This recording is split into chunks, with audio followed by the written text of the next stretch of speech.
Hello everyone and welcome to week 3 discussion. We almost at the middle of the semester. In this video I'm going to analyze a real leadership situation using ideas from chapter 2 of Bowman and Dill, especially complexity, ambiguity and Mountain's models. So let's get started.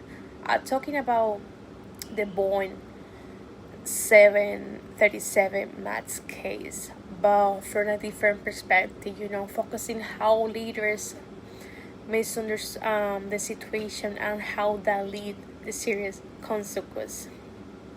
After the first 737 Max crash in October 2018, Boeing's CEO and Dennis Muilenburg decided not to growing the plans. Instead, Bain sent a technical bulletin to pilots and allowed to normal operation to continue.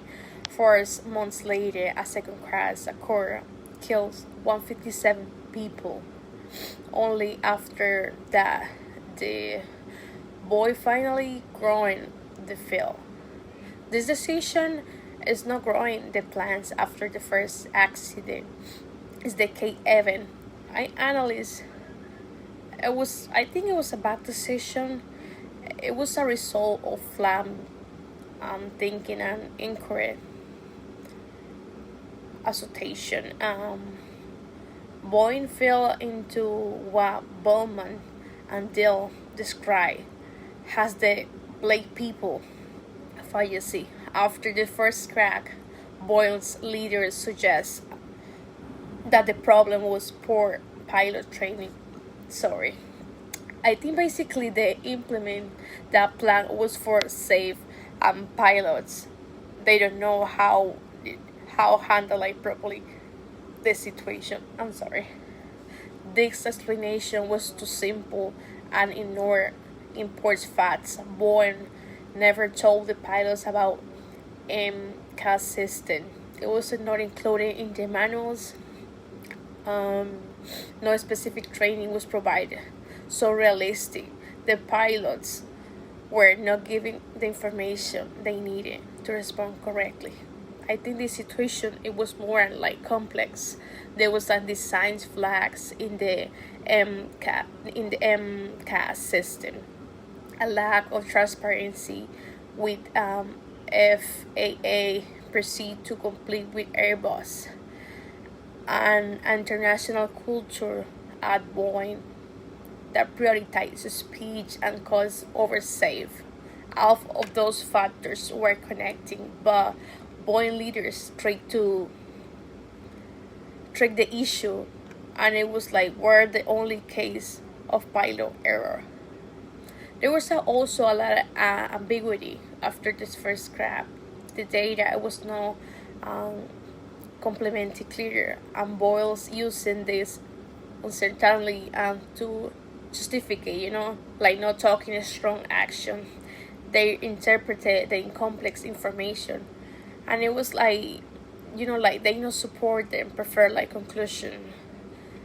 That's like, I think that was like not the serious problem enough to growing the plans.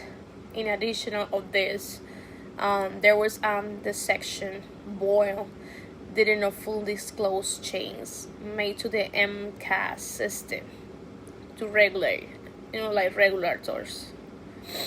They minimized the import of the system to avoid require additional pilot trainings because extra training will have made the aircraft less attractive to airlines from commercial standpoint. The mental model skill Boeing leaders play a major role.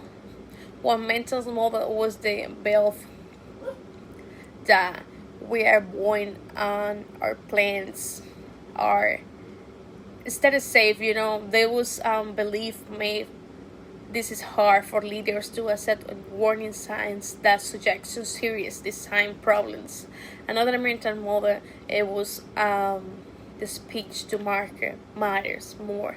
That caution especially because the Airbus, it was a winning contract. Any information that suggests slowly down or growing the planet's conflict with this mental models, and it was like ignored or minimized. But then, I think my personal leadership takeaway is this, when I face like a problem in my when I when I find like a problem, in my own organization, I need to ask myself what mental model is shaping, my interpretation of the situation happening, and whatever I use a simple explanation for complex the problem.